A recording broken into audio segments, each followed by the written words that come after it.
Assalamualaikum warahmatullahi wabarakatuh. Alhamdulillah wassalatu wassalamu ala Rasulillah wa ala alihi wa sahbihi wa mawala.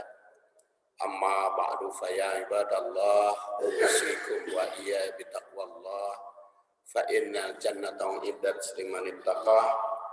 Qala ta'ala fil Qur'anil Karim, a'udzu billahi minasy syaithanir rajim. Ya ayyuhalladzina amanu taqullaha haqqa tuqatih wa la tamutunna illa wa antum muslimun. Jamaah rahimakumullah, topik kajian kita hari ini tanggung jawab orang tua dan anak. Ini tadabbur surat Al-Ahqaf ayat 15 sampai 16. Bagian pertama, jadi dikaji dua kali, dua makalah. Insyaallah secara berurutan. A'udzu billahi minasy syaithanir rajim. Surat Al-Ahqaf ayat 15 dan 16. Wa wassaynal insana biwalidayhi ihsana hamalathu ummuhu kurha wa wada'athu kurha wa hamluhu wa fisaluhu salasuna syahra hatta idza balagha ashuddah wa balagha arba'ina sanah qala rabbi auzi'ni an ashkura ni'mataka allati an'amta alayya wa ala walidayya wa an a'mala salihan tardah wa aslih li fi dhurriyyati inni tubtu ilaika wa inni minal muslimin. Ulaika alladzina nataqabbalu anhum ahsana ma amilu wa natazawaju an sayyi'atihim fi ashabil jannah wa'da sidqil ladzi kanu yu'adun. Wa wassaynal insana, dan kami wasiatkan, kami amanatkan, kami perintahkan kepada manusia biwalidayhi, kepada kedua orang tuanya, ihsanan, untuk berbuat ihsan. Hamalathu ummuhu kurhan, ibunya telah mengandung dengan susah payah atau dengan tidak senang, gara-gara mengandung tidak tenang. Wa wada'athu kurhan, dan menyusuinya dalam keadaan kurhan, susah payah. Wa hamluhu, mengandungnya, wa fisaluhu, dan menyapihnya, salasuna syahran, 30 bulan. Hatta idza balagha ashuddah, sehingga mencapai dewasa. Wa balagha arba'ina sanah, dan mencapai usia 40 tahun. Qala, dia mengatakan, Rabbi auzi'ni an ashkura. Ya Allah, berilah petunjuk aku agar bersyukur nikmataka, atas nikmatmu, allati an'amta, yang telah engkau berikan, alaya, kepadaku, wa ala walidayya, dan kepada kedua orang tuaku, wa an a'mala sholihan, dan beramal soleh, tardo, yang engkau ridhoi, wa aslih li fi dzurriyyati, dan maslahatkan, perbaikilah untukku di turunanku. Ini sesungguhnya aku tubtu tobat ilaika, kepadamu, wa ini, dan sesungguhnya aku minal muslimin, termasuk muslim atau yang berserah diri. Ulaika, itulah alladzina nataqabbalu anhum, orang-orang yang kami terima dari mereka, ahsana ma amilu, amal ihsan yang dilakukan, wa natajawaju an sayyi'atihim, dan mengampuni, menghapus kesalahan mereka, fi ashabil jannah, di ashabil jannah, ahli surga, wa'da sidqi, janji yang benar, alladzi kanu yu'adun, yang telah dijanjikan kepada mereka. Itu terjemah lafdiyah. Kita lihat sekarang terjemah secara langsung. Kami perintahkan kepada manusia supaya berbuat ihsan kepada dua orang tua, ibu dan bapak. Ibunya mengandungnya dengan susah payah dan melahirkannya dengan susah payah, menyusui dengan susah payah. Mengandungnya sampai menyapihnya adalah 30 tahun. 30 bulan. Sampai 30 tahun itu udah repot. 30 bulan. Sehingga apabila dia telah dewasa dan umurnya sampai 40 tahun, berdoa, ya Tuhanku, tunjukilah aku untuk mensyukuri nikmat yang Engkau telah berikan kepadaku dan Engkau telah berikan kepada orang tuaku. Dan supaya aku dapat berbuat amal soleh yang Engkau ridhoi. Berilah kebaikan kepadaku dengan memberi kebaikan kepada anak cucuku. Sungguhnya aku bertaubat kepada Engkau dan sesungguhnya aku termasuk orang-orang yang berserah diri. Mereka itulah orang-orang yang kami terima dari mereka amal yang baik yang telah mereka kerjakan, dan kami ampuni kesalahan-kesalahan mereka bersama penghuni-penghuni surga sebagai janji yang benar yang telah dijanjikan kepada mereka. Al-Ahqaf atau surat 46 ayat 15 dan 16. Kemudian tarikh. Jadi 7 langkah kita kaji Al-Quran. Itu tartib ayat, tarjamah, tarikh, kemudian tanasub ayat, tafsir, takwil, dan tatbiq. Tarikh menurut Ibnu Jauzi yang lahir 509, wafat 597 Hijriah. Abu Bakar Siddiq yang lahir 51 sebelum Hijrah dan 13 wafatnya tahun basah. Yang usianya 20 tahun lebih, 2 tahun lebih muda dari Rasul, telah bersahabat sejak muda. Jadi Abu Bakar itu sudah bersahabat dengan Rasul sejak muda, sejak masih kecil mereka. Pada suatu saat di usia Abu Bakar 18 tahun dan Rasul berusia 20 tahun, jadi Abu Bakar itu lebih muda dari Rasul 2 tahun. Walaupun Abu Bakar itu mertua. Jadi mertua boleh lebih muda dari menantu. Jadi tidak selamanya menantu harus lebih muda dari mertua ya. Mertua itu boleh lebih muda dari menantu. Dan pergi ke Sam dalam rangka bisnis. Di suatu tempat singgah dan bertemu dengan seorang rahib yang menanyakan tentang agama. Ternyata nampak di atas Rasul itu awan yang menaungi. Rahib juga melihatnya dan bertanya pada Abu Bakar tentang siapa yang duduk mendapat naungan itu. Maka dia menjawab, Muhammad bin Abdullah bin Abdul Muthalib. Muhammad bin Abdullah. Abdullah itu adalah ayah Rasul yang beliau wafat ketika berusia 25 tahun. Abdullah itu. Dan Abdullah itu tidak punya anak selain Rasul sendiri. Dan meninggalnya ketika Rasul belum lahir.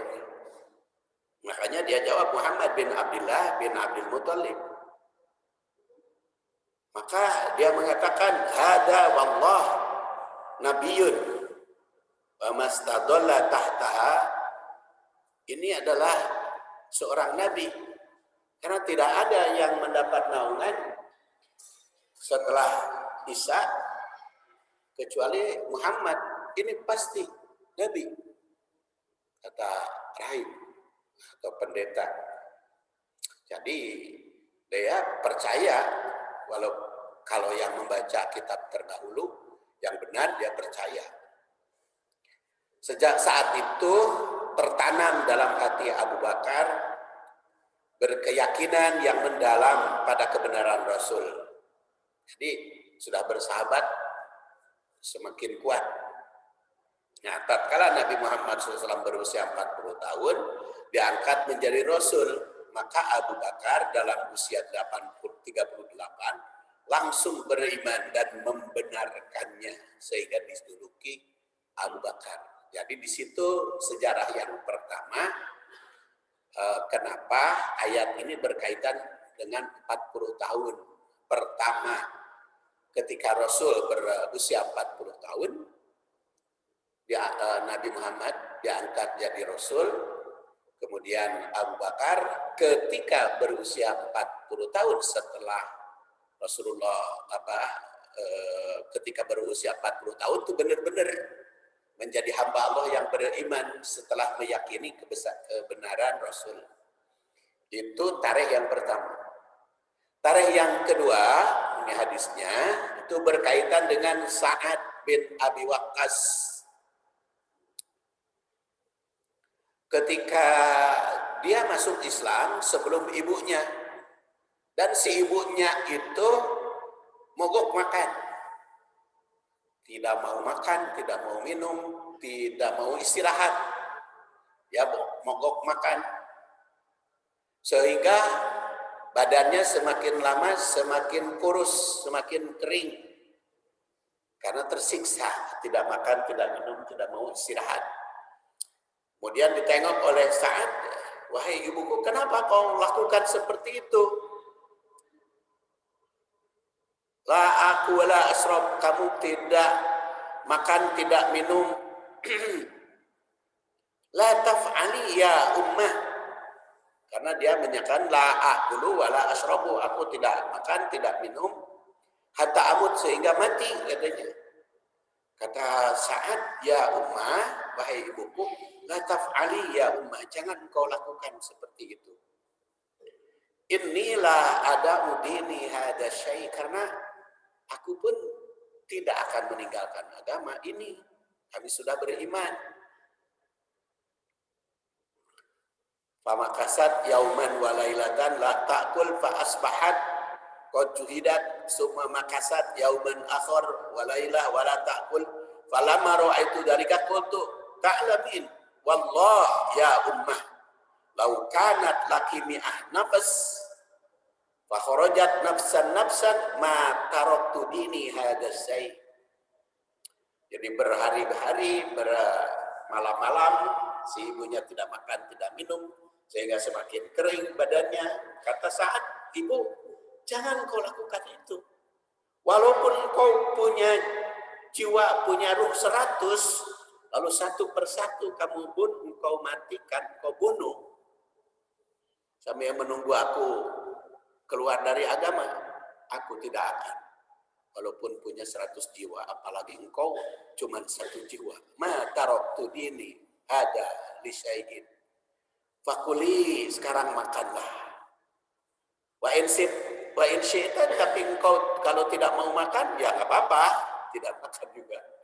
Tapi aku tidak akan meninggalkan agamaku. Maka setelah itu turun ayat ini dan surat Al-Ankabut, bahwa sayyidina insan biwalidayhi husna. Itu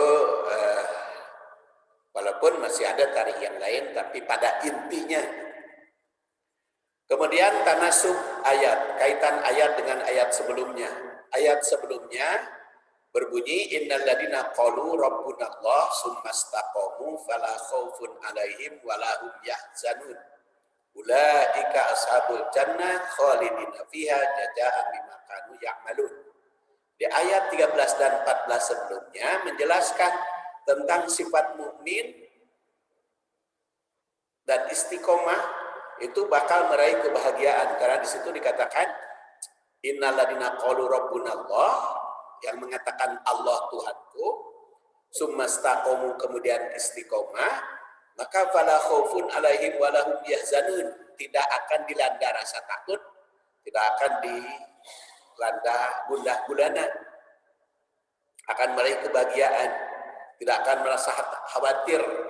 Karena apa? Karena ulaika ashabul jannah, mereka itu ashabul jannah, yang beriman dan istiqomah itu. Nah, ayat berikutnya mengungkap tanggung jawab orang tua dan anak. Keterkaitannya bahwa orang mukmin bukan hanya istiqomah dalam keimanan, tapi tanggung jawab dalam keluarga. Istiqomah keimanan kepada Allah yang kuat, kokoh, tapi tidak hanya iman dan istiqomah kepada Allah, tetapi juga plus berbuat baik. Sebagai anak berbuat baik kepada orang tua, dan orang tua berbuat baik kepada anak. Dan surat Al-Ahqaf ini bisa dikaji dari dua segi, dari tanggung jawab orang tua kepada anak dan tanggung jawab anak terhadap orang tua. Maka kita kaji dari sudut itu. Kemudian kaitan yang kedua, ayat 13 mengungkap sifat orang ihsan disebut pada ayat 12, ayat berikutnya, menjelaskan ihsan terhadap sesama. Dengan demikian ihsan itu ada yang berkaitan dengan Allah, yaitu Rabbunallah, wastaqamu, dan ada ihsan kepada sesama manusia. Jadi kalau tadi Rabbunallah wastaqamu itu ihsan kepada Allah, sedangkan wa wasainal insana biwalidayhi ihsana, ihsan kepada sesama manusia. Dan sering kita mendapat penjelasan tentang ihsan kepada Allah. Anta'budallah ka'annaka tarah, fa illam takun tarah fa innahu yarah. Itu adalah ihsan. Itu teh anta'budallah ka'annaka tarah, hadis riwayat Bukhari dan Muslim. Beribadah kepada Allah seakan-akan melihatmu. Itu bukan hanya kepada Allah sebetulnya ihsannya, tapi kepada manusia juga begitu. Jadi kepada Allah ibadah itu beribadah kepadanya seakan-akan melihatnya. Dan apabila kita tidak melihat, Allah melihat kepada kita, terasa. Berbuat baik kepada sesama manusia pun begitu, merasa dilihat oleh Allah. Jadi keterkaitan ayat ini dengan ayat sebelumnya sangat erat tentang ihsan. Kaitan yang ketiga, ayat 13 dan 14 menggambarkan bahwa ashabul jannah, ahli surga adalah yang beriman dan istiqomah. Karena di situ di ayat 13 dan 14, Rabbunallah summastaqamu ulaika ashabul jannah. Mereka itulah ashabul jannah karena iman dan istiqomah. Sedangkan ayat 16 mengungkapkan bahwa ashabul jannah itu orang yang ihsan pada keluarga, karena di sini juga wa natazawaju an sayyi'atihim fi ashabil jannah. Jadi dasarnya iman dan istiqomah berbuat baik kepada sesama. Jadi ada ihsan ashabul jannah itu iman dan istiqomah serta amal soleh kepada sesama. Makanya selalu di dalam Al-Quran kalau amanu disambung dengan wa amilus sholihat. Amanu itu berkaitan dengan yang 6 rukun iman. Amal soleh adalah amal perbuatan yang membawa maslahat. Makanya contoh amal soleh, jangan sholat. mudah-mudahan kita amal soleh seperti sholat ini, saum, haji, itu mah iman. Kalau kita sahadat, sholat, zakat, saum, haji itu iman. Amal solehnya apa? Berbuat baik kepada orang tua, berbuat baik kepada sesama, berbuat baik kepada tetangga, kemaslahatan dunia, itu amal soleh. Kan sering kita mendengar contoh amal solehnya. Contoh amal soleh itu ya membuang sampah di tempatnya, amal soleh. Berbakti kepada orang tua karena ihsan pada sesama manusia, baik kepada tetangga. Dan orang yang tidak beramal soleh tidak sempurna imannya. Dan orang yang beramal soleh tanpa iman, amal solehnya terhapus. Makanya harus dua-duanya. Rasul bersabda, laisa bil mu'min, laisal mu'min, wallah laisal mu'min. Sampai 3 kali kan. Rasul bersumpah, wallah laisal mu'min. Demi Allah, bukan orang mukmin. Sahabat itu bertanya, man, siapa ya Rasulullah? Orang yang tidak beriman itu. Yaitu kata Rasulullah, orang yang hidupnya tidak membuat tentram bagi tetangga. Gara-gara dia hidup di situ, maka tetangganya tidak tentram, tidak termasuk mukmin. Karena mukmin, karena iman itu harus disertai amal soleh, ashabul jannah. Makanya di sini di ayat 14 dikatakan ulaika ashabul jannah. Di ayat 16 juga dikatakan wa natajawaju an sayyi'atihim fi ashabil jannah. Nah, itu adalah tanasub, kaitan ayat dengan ayat sebelumnya. Sekarang kita lihat tafsirnya. Wa wasainal insana biwalidayhi ihsana. Kami pesankan kepada manusia agar mereka berbuat ihsan kepada orang tua. Ayat ini menyeru agar manusia senantiasa berbuat baik kepada orang tua. Banyak sekali ayat yang memerintah berbuat baik pada orang tua, bahkan disandingkan dengan perintah ibadah. Wa'budullah wa la tusyriku bihi syai'a wa bil walidaini ihsana. Itu ada 3 ayat yang tidak pernah berpisah.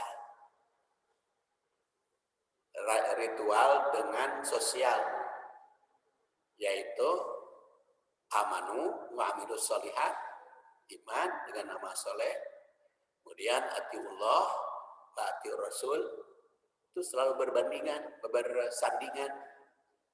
Terus keempat, aqimus sholah wa atuz zakat,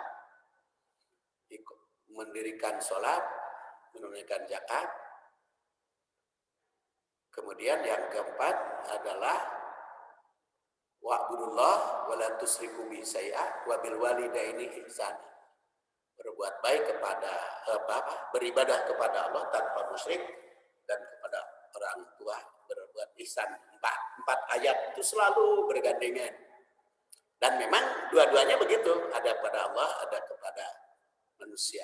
Tiullah, taat kepada Allah, wa rasul, manusia. Wa'budullah wa la tusyriku bihi syai'a, kepada Allah, wa bil walidaini ihsana, manusia. Amanu pada Allah, wa amilus sholihat. Jadi itu ayat yang selalu bergandengan, disandingkan.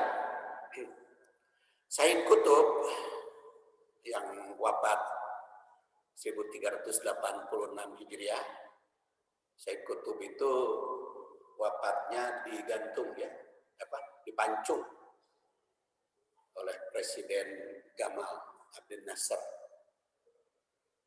3 kali di penjara, akhirnya dipancung, dieksekusi dalam usia 60 tahun. Tapi karyanya selama di penjara bikin kitab namanya Fi Dilalil Quran. Penjara pertama Can Tamat, penjara kedua terus ke penjara ketiga tamat jadi Al-Quran. Jadi walaupun di penjara bukannya di penjara, di hukum mati, karyanya sampai sekarang Said Qutb ya, sampai mengenal para ulama ya. Jadi makanya saya masukkan di dalam kurung itu tahun wafat, tahun lahir, tahun wafat, biar ingat gitu pada para ulama. Dia mengatakan bahwa wasiat ini merupakan amanah ilahiyah bagi manusia yang bersifat menyeluruh, berlaku pada siapapun, tidak membedakan antara status, kedudukan, atau syarat apapun. Jadi kenapa kepada manusia itu harus ihsan? Jawabannya karena manusia. Wasiat pada manusia latar belakangnya karena kemanusiaan. Disampaikan oleh Sang Pencipta, jadi oleh yang menciptakan manusia. Perhatikan pula bagaimana dunia burung, hewan lain, bagaimana kehidupan mereka antar turunan dengan mereka. Burung aja berbuat baik pada orang tua. Bagaimana mereka memilih hak dan tanggung jawab antara yang lebih tua kepada yang muda kepada yang lebih tua. Inilah hal yang utama pesan ilahiyah. Maka digunakan dengan istilah wasiat. Amanat, pesan wasiat di dalam Al-Quran itu ada wasiat waris, ada wasiat berbuat baik kepada orang tua, kepada du'afa dalam surat An-Nisa. Ini pesan ilahiyah.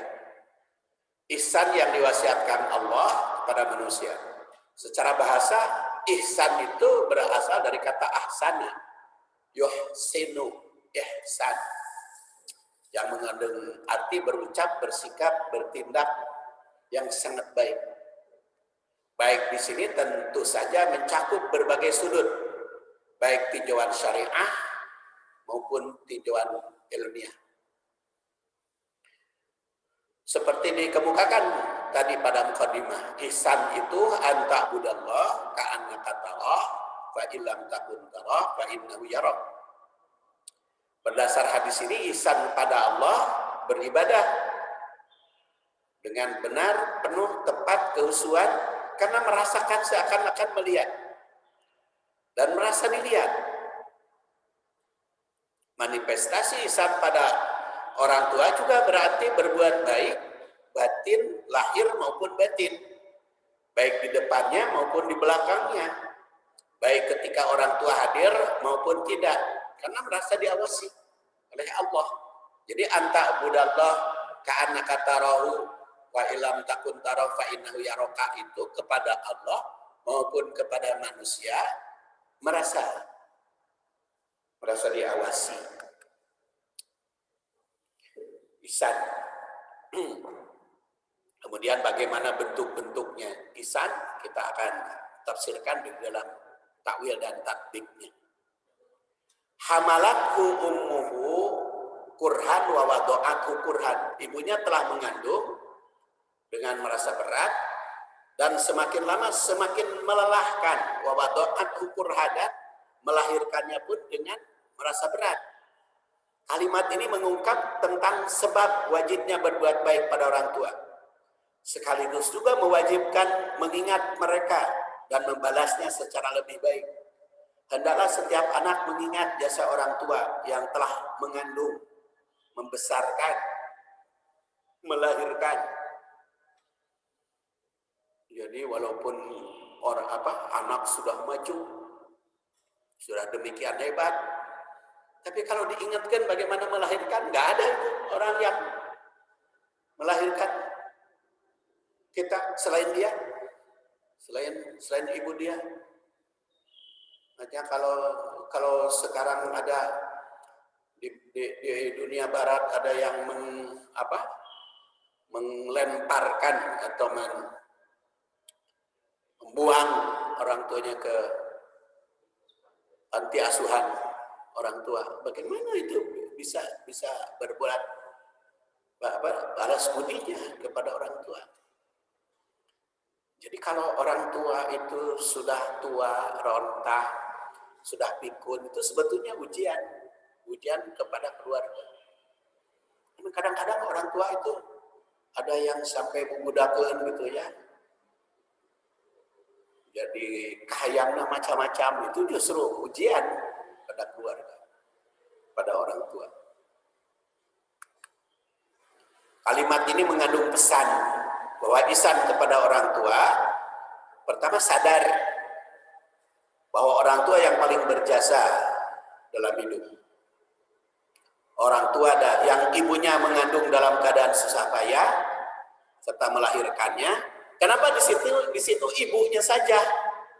Ada ayahnya tidak disebut. Dah walaupun tidak disebut kudu ngerti. Jadi kalau ibunya susah payah mengandung dan melahirkan, bapak naunya ikut susah payah. Kan bapaknya ikut kan? Nah, ibu jangan hanya ibu itu yang repot. Ibunya mengandung, bapaknya susah kan? Ikut. Terus yang kedua, ingat akan jasa orang tua, maka tidak akan bisa dibalas dengan yang setimpal apapun. Itu tidak akan bisa dibalas. Ketika ihsan pada orang tua itu merupakan kewajiban yang pantas dilakukan. Disebutkan kalimat ini jasa seorang ibu yang mengandung dalam susah payah, tapi berisi pesan ayahnya pun ikut melindungi. Dengan disebutkan jasa ibu, maka tersirat pula jasa ayah yang itu ikut merasakan kepayahan sehingga mengayomi ibu dalam keadaan hamil. Kalimat ini juga mengandung pesan pada ayah dan ibu. Jadi ayah mesti menyadari jika istrinya sedang hamil. Itu pesan juga kepada ayah.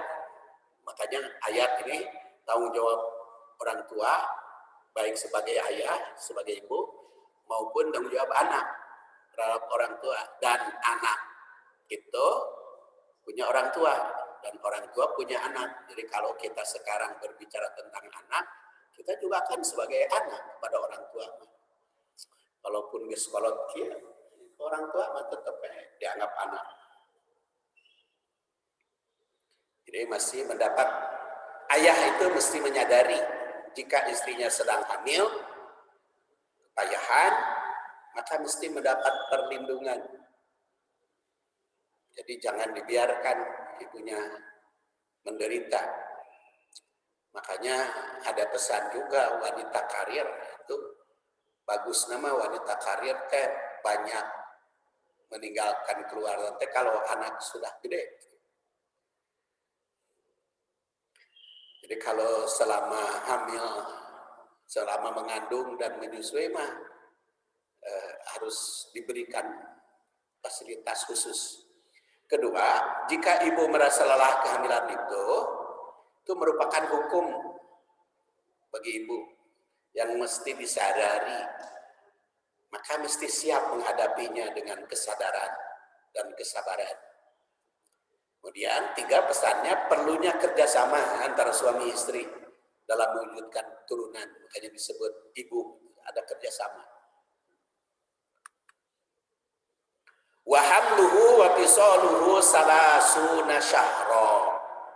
Masa kehamilan dan menyusui itu minimal sampai 30 tahun. 30 bulan. 30 bulan. Kata Ibnu Abbas yang wafat 68 Hijriah, sebagaimana dikutip At-Tabari, berdasar ayat ini bahwa masa kehamilan minimal adalah 6 bulan. Karena masa persusuan maksimal 2 tahun. Jadi kalau hamil 6 bulan itu sudah, kata Ibnu Abbas, sudah masuk. Karena menyusui itu kan 2 tahun. Jadi 2 tahun plus 6 bulan kan 30 bulan. Namun menurut yang lain terdapat perbedaan antara batasan persusuan dengan masa kehamilan. Jadi bukan kemestian kalau persusuan boleh kurang dari 2 tahun. Tapi kalau ingin sempurna, menyusui 2 tahun. Makanya lamun bisa mah program lamun lamun anak encan 2 tahun ulah wak hamil. Jadi program itu gitu Bu, Pak. Jadi kalau anak itu sudah 2 tahun disusui secara sempurna baru hamil lagi. Tong tunji. Tong tunji itu lebih merepotkan karena kata ayat ini repot. Hamil, melahirkan, menyusui itu repot, Quran. Tapi kan banyak anak, banyak rezeki. Iya, banyak rezeki, tapi bukan berarti berrejek gitu. Berrejek itu nanti. Tahu. Jadi bagus nama. Hamluhu wa fisaluhu salasuna sahron. Di program anak itu.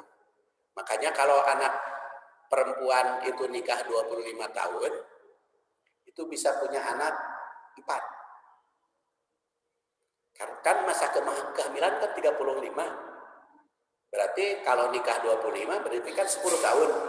10 tahun kali 12 bulan berarti 120 bulan dibagi 30, berarti punya anak 4. Itu rumus tersirat dalam Quran. Rumus tersirat di dalam Quran. Bagaimana caranya? Ya terserah, itu tidak diajarkan secara langsung, tapi di zaman Rasul juga kan ada ujal dan sebagainya. 30 bulan. Dan menyusui wal walidat yurdina auladahunna haulaini kamilaini liman aroda ayutimar rodha'ah. Bagi yang ingin sempurna persusuannya 2 tahun. Jadi oleh karena itu ketika anak kita berusia belum 2 tahun, si ibunya jangan disibuki. Jangan disibuki oleh kegiatan-kegiatan yang lain. Ditanggung aja oleh ayahnya pinuh gitu. Kehidupan segala macam, konsentrasi aja. Masa kehamilan itu karena akan berpengaruh oleh karena itu menurut Ibnu Abbas bila masa kehamilan 9 bulan maka persusuan bisa dikurangi menjadi 21. Namun jika persusuan ini ingin tetap dilakukan selama 2 tahun maka berarti persusuan yang sempurna walaupun kami lebih dari itu bisa dijalankan. Dan memang pas gitu ya. Kalau jarak antara anak pertama dengan anak kedua 2 tahun itu pas. Seperti yang saya alami sendiri dulu. Anak pertama itu lahir November tahun 77. Anak 77. Anak keduanya akhir 79. Anak ketiganya 82. Anak keempat 85. Itu ngurusnya teh pas gitu. Dirasakan. Jadi ngurusnya itu pas. Jadi untuk bareng gitu. Masuk pendidikan teh untuk payah pisan gitu. Karena dituntut gitu ya. Kan kadang-kadang tuntut anak pertama K, SMA anak kedua, SMP anak ketiga, SD anak ke itu teh sekaligus 1 tahun teh engap gitu. Tapi kalau dengan itu deh bagus.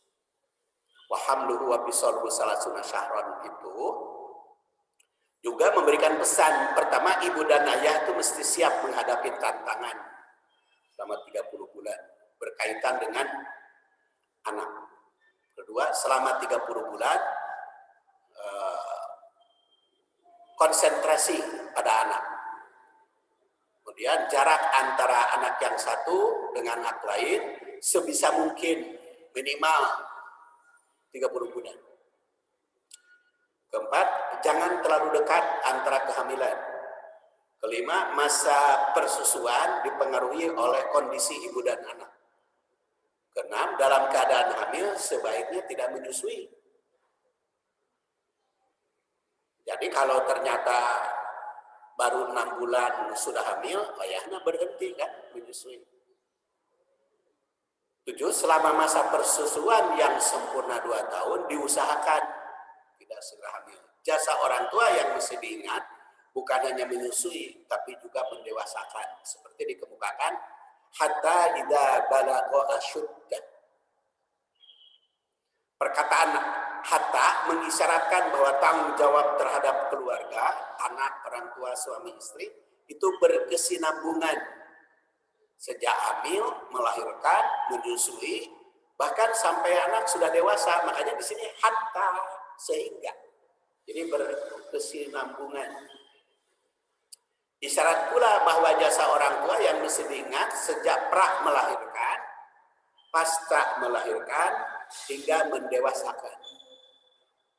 Nah, makanya perkataan idza balagha hatta idza balagha asyuddah, adanya perlakuan yang terus menerus. Dan asyuddah itu diartikan dewasa. Di sini tidak disebutkan umur dewasa itu, melainkan kedewasaan. Oleh karena itu setiap anak bakal mencapai kedewasaan. Ada yang dewasa umur, ada pula yang dewasa kecerdasan. Tanggung jawab orang tua kepada anak sejak pralahir hingga dewasa terus menerus berkesinambungan yang terdapat di dalam tahapan demi tahapan. Isyarat kalimat ini juga mengandung perintah pada orang tua agar berusaha menjadikan anaknya berkualitas hingga dewasa, bukan hanya yang bersifat materi, tapi juga berkaitan dengan rohani, akhlak yang mulia. Kata Fahrul Raji yang wafat 1210 Masehi, terdapat beberapa pendapat tentang asyuddah. Ada yang mengatakan 18 tahun, kemukakan Ibnu Abbas, ada juga yang mengatakan 33 tahun.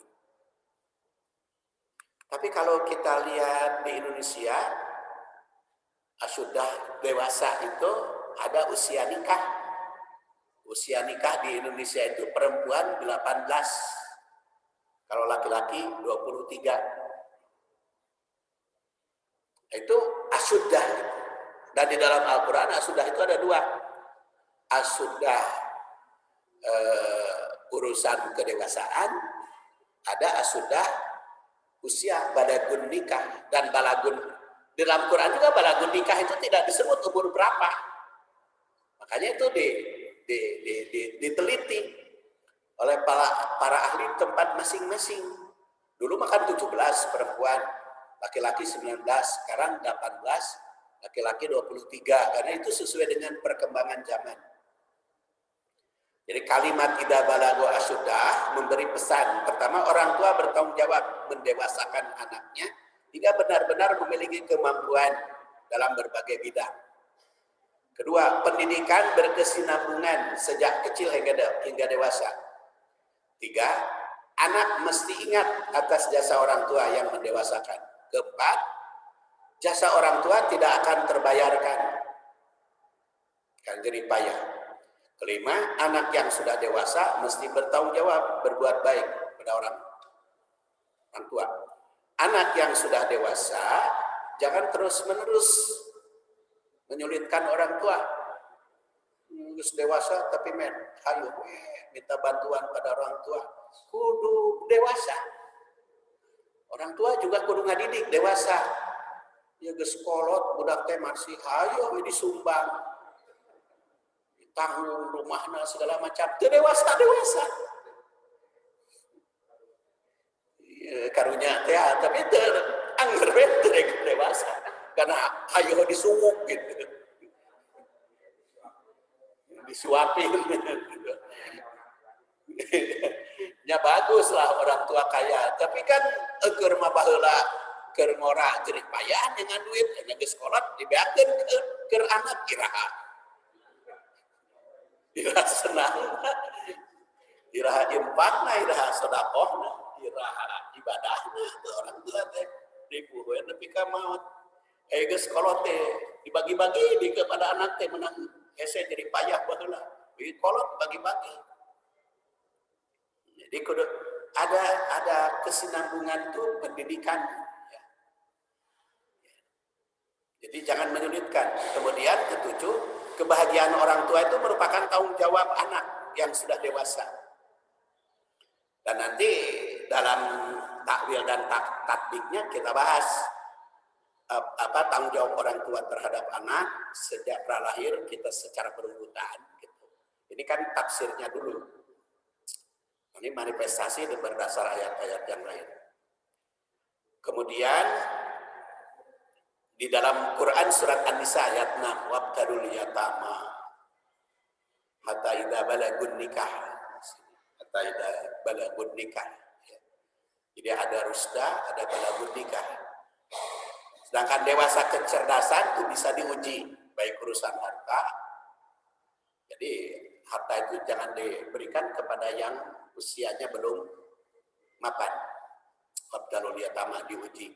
Kalau sudah dewasa, baik dewasa urusan harta maupun dewasa balagun nikah, fatwa'u ilaihi amwalahu.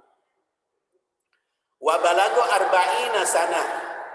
Wa balago sini merupakan sambungan dari hatta ida balago arba'ina sana 40 tahun ini, bukan 40 bulan, 40 tahun. Itu memberi syarat pesan. Satu, tanggung jawab yang bersifat lahir batin, materi dan imateri orang tua pada anak itu hingga berusia dewasa. Ada yang 12, ada yang 23. Kedua, tanggung jawab khusus yang bukan materi seperti syariah, keagamaan sampai 40 tahun. Jadi ari ngabiayaan anaknya sampai balagun nikah. Tetapi kalau pendidikan agama sampai 40 tahun harus tetap menerus bina. Jadi tapi mereka sudah tidak dibiayai. Kalau sudah 40 tahun tidak dibiayai lagi oleh kita, tapi dakwah tetap. 3, usia anak yang berumur 40 tahun mesti benar-benar mandiri. Jadi kalau tadi umur nikah itu 25 tahun, begitu anak 40 tahun kan orang tua 65. Nah, orang tua pensiun, anak sudah dewasa. Jadi pas itu programnya. Kemudian 4, usia 40 tahun tidak menjadi beban. Kalau sudah usia 40 tahun jangan jadi beban. Kemudian kelima, usia 40 tahun ini sebaiknya anak sudah membantu orang tua. Dalam ayat ini tersirat tanggung jawab terhadap orang tua, anak terhadap orang tua. Dan Rabbi auzi'ni an ashkura ni'mataka allati an'amta alayya wa ala walidayya. Di sini tersirat doanya ketika umur 40 tahun, ya Allah tunjukilah aku bersyukur kepada nikmat yang kau berikan kepadaku dan nikmat kepada orang tuaku. Berarti umur 40 tahun itu sudah mendapat nikmat. Makanya kan kalau auzinaan askura nikmati, tapi kalau umur 40 tahun can bekerja kan jadi nikmat. Jadi 40 tahun itu harus sudah benar-benar mandiri. Makanya ya dia katakan ashkuro, bersyukur kepadaku dan bersyukur kepada orang tua. Berarti balas jasa. Jadi pertama di situ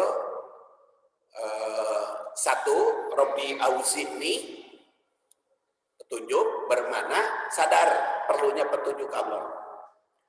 Kedua, an ashkura, mengandung arti tasakur nikmat. Ketiga, nikmataka allati an'amta, berarti menyadari bahwa diri sendiri mendapat nikmat. Kemudian alayya wa ala walidayya, padaku dan pada orang tuaku. Jadi sudah benar-benar 40 tahun itu sudah benar-benar mandiri. Potongan ayat ini bukan hanya mengisahkan anak, tapi juga idealnya seperti itu. Wa an a'mala sholihan tardo, dan janji akan mewujudkan anak keturunan yang baik, yang soleh. Terus mohon bantuan untuk dibimbing. Dan di usia 40 tahun selalu soleh. Kemudian amal ibadahnya tanpa bimbingan orang tua, kalau sudah umur 40 tahun sudah dewasa. Dan bukan hanya dia sendiri, tapi juga anaknya, keturunannya. Makanya wa aslih li fi duriyati. Dan ini aslih li fi duriyati itu berisi janji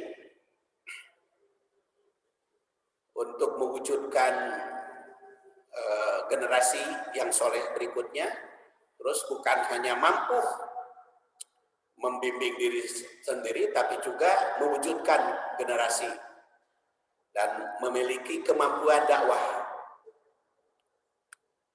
Itu wa aslih fi duriyati.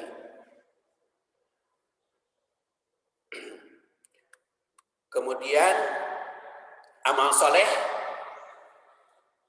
tarboh yang kau ridhoi. Nah, maka ini tubtu ilaik, bertaubat. Jadi bertobat itu sadar akan kekeliruan. Manusia tidak terlepas dari kesalahan, mohon ampun, selalu berusaha memperbaiki diri dan kembali ke jalan yang benar.